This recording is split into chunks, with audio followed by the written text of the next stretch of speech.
Hey everyone, Jeff Dorman, Chief Investment Officer at ARCA, back again for another edition of That's Our Two Satoshis Live.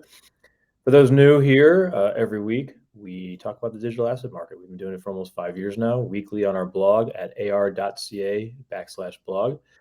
As you can imagine, this week's topic a little somber, talking about the what happened with FTX and Alameda, and ultimately what's happening to the market as a result of this. So before we get started, as always, this commentary is not intended to be investment advice, investment research, or a recommendation.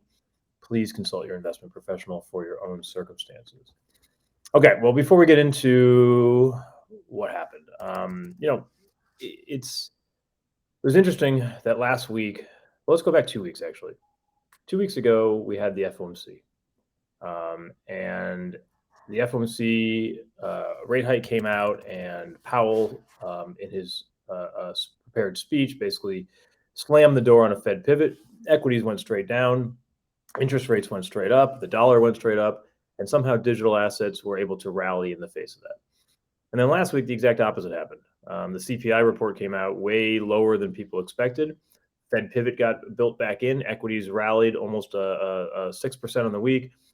Treasuries rallied. Interest rates fell about 40 basis points. The dollar fell off to a 3-month low.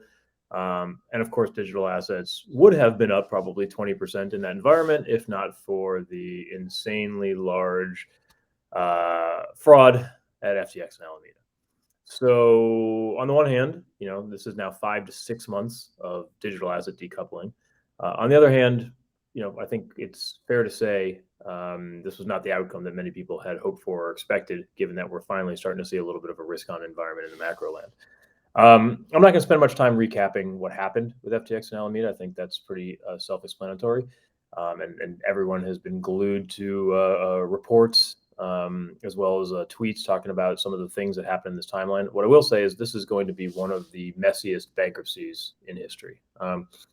For those who were around in 2008, like graybeards like myself, Lehman had around the same level of affiliated companies, in the low hundreds that FTX and Alameda have. There's 134 affiliated companies and businesses with FTX and Alameda.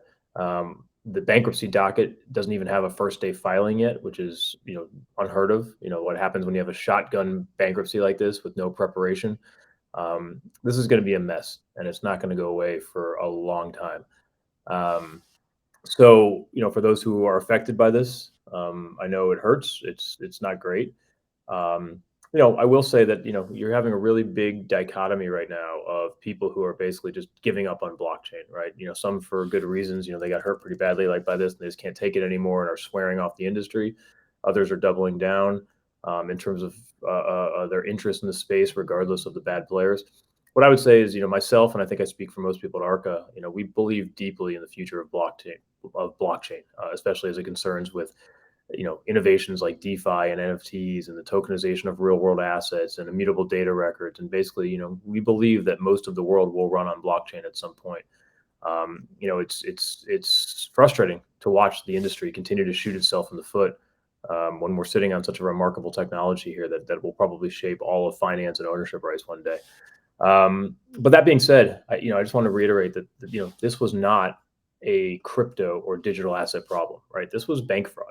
This was fraudulent actions of a company and individuals at that company that could have been trading anything, right? It didn't have to be digital assets. They could have been trading futures in equities or commodities. They could have been trading physical goods. It didn't matter, right? The fraud had nothing to do with the assets that this exchange was operating with. The title of our blog this week was, don't blame the animals when the zookeeper commits a felony.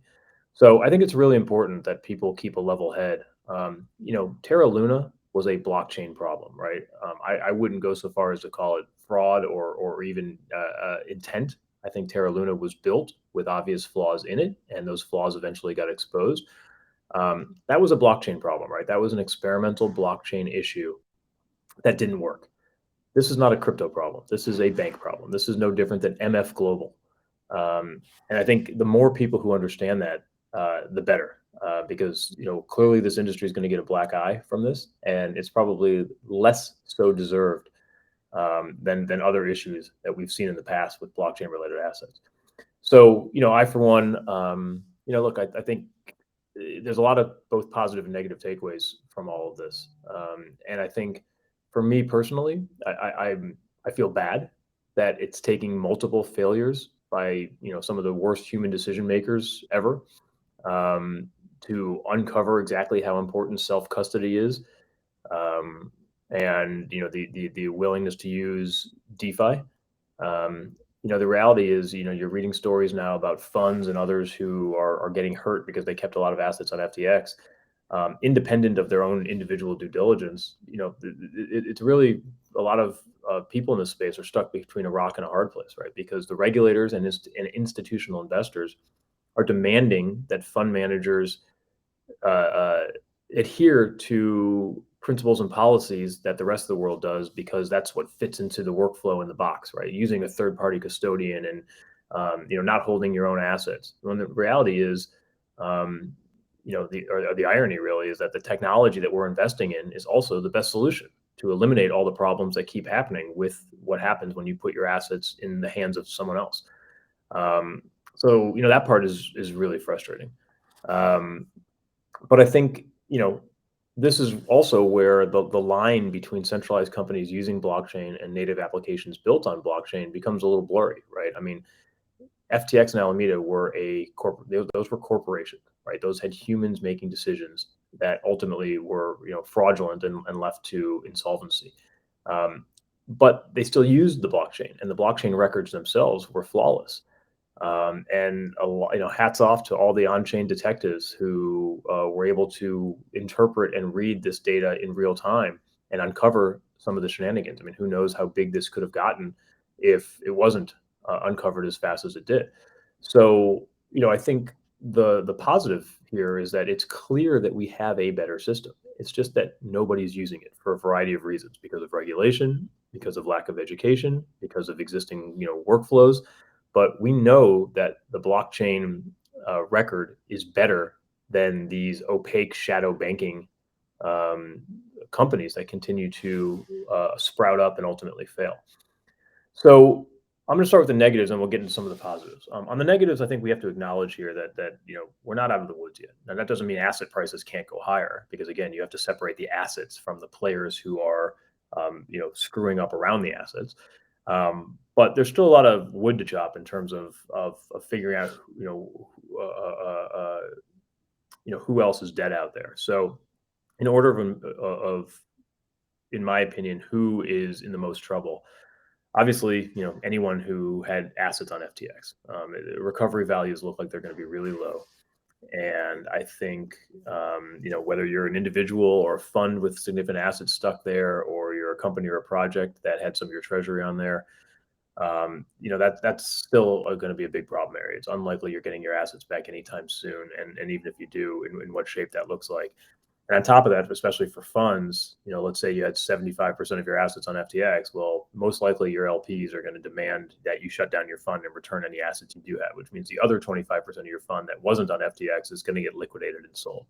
So that's a big overhang. Bitcoin miners, already facing defaults and liquidations, already, having problems with the costs exceeding the revenue because of Bitcoin prices. Well, now you're going to have absolutely no ability to get a loan from anyone that's lending in this space, because lending standards continue to get tighter. So that's a problem.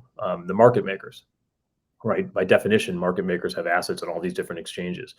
Well, not only do they probably lose some assets that were stuck on FTX, but also now their ability to make markets going forward is going to be more fragmented and more illiquid.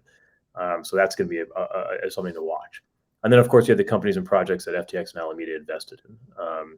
Not just the bankruptcy cases like Voyager and BlockFi, but all the different ecosystems that they funded.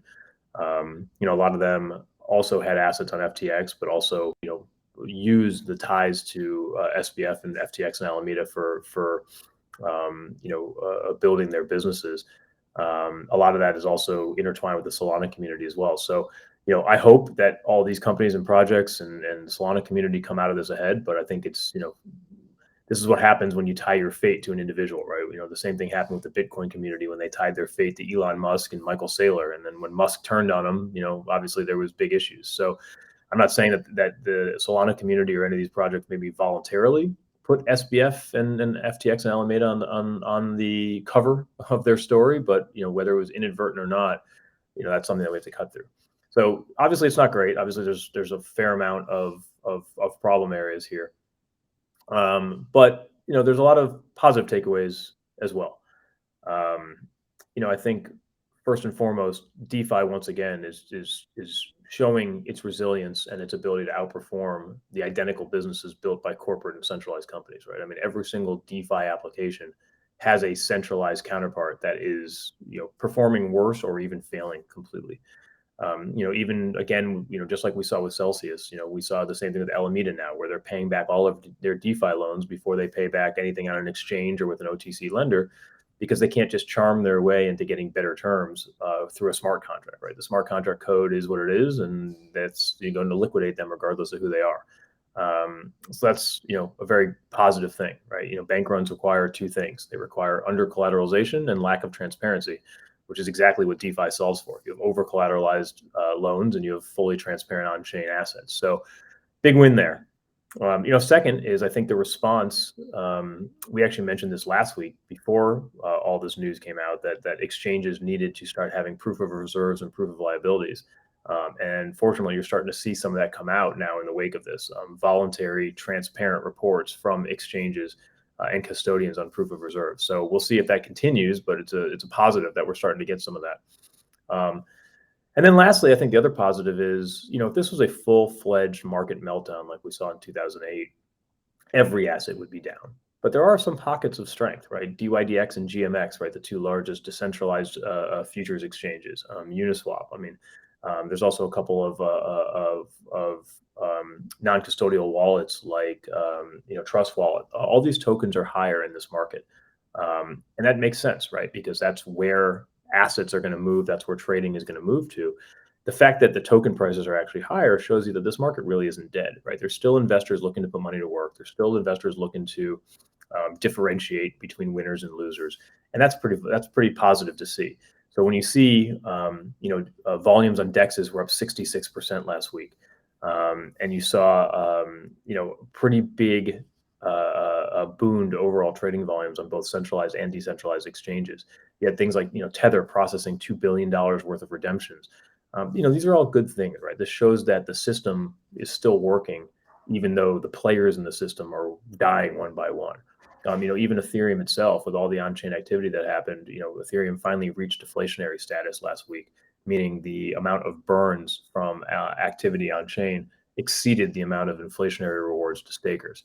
So, there are always going to be winners and losers in a situation. There's always going to be some positives and negatives.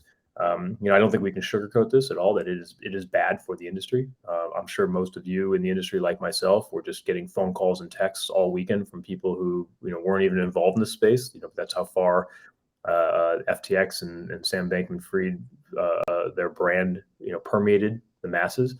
But it's it's not a great showing for the industry, but it doesn't mean the underlying assets and the technology are dead. So, what am I looking for in terms of positive signs? I want to continue to see differentiation in asset prices, right? When the market can logically and rationally decide which token should be up and which one should be down instead of everything up or everything down. That's, something that's very positive. I think when we start to see some closure, we already know that FTX and Alameda are insolvent and filing for bankruptcy, but we don't know about some of the other rumors that are out there, from your market makers to your crypto.coms and everything else.